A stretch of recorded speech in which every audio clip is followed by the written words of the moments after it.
సృష్టికర్త ఈ నౌకామికని జన్మ రహస్యము ఏమనగా ఇటువంటి సమయంలోని ఇలపాల సముద్రం ఉంది. ఇలపాల సముద్రంలోని ఇలమర్రి చెట్టు పుట్టి ఇలమర్రి చెట్టు దగ్గర దక్కుల బన్న వెలిసి దక్కుల బన్న దగ్గర సకిన శాశ్వాన్ని వెలిసి సకిన శాశ్వానులోని 12 శిరసులు గల ఆ కరుకోటి నాగు ఆదిశేషు వెలిసిందండి. ఈ యొక్క ఆదిశేషు వెలగా ఈ యొక్క ఆదిశేషులోని ఇంకెలా ఉందండి, ఆ బర్ణికాన్ని చేతను బట్టి అంగళాలు సోలాలు ధరించుకొని వెండి బెత్తం చేతబట్టి ఆ శరంకత చేతబట్టి నూటి నూరేటు వేసుకొని ధరించుకొని ఆ యొక్క అమ్మవారు నౌకాల తల్లి ఇలపాల సముద్రంలోని చక్కగా జన్మానికి వచ్చింది.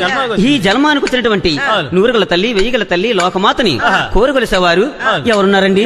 ఇలాంటి సమయంలోని మహానుభావులు రాజారాజులు వీరపట్టాభులు సాహిత్య మహారాజులు ఆ యొక్క ఊరగల పట్టణవాసాన్ని పరిపాలన చేసేటువంటి ఆ మహారాజులు అమ్మవారి నౌకాంబికని ఎంతో వేడికెత్తి వేడి తీస్తున్నారు. ఇలాంటి సమయంలోని ఆ గుళ్ళు అనుకున్న నిర్మల లోకమాతని రాజారాజులు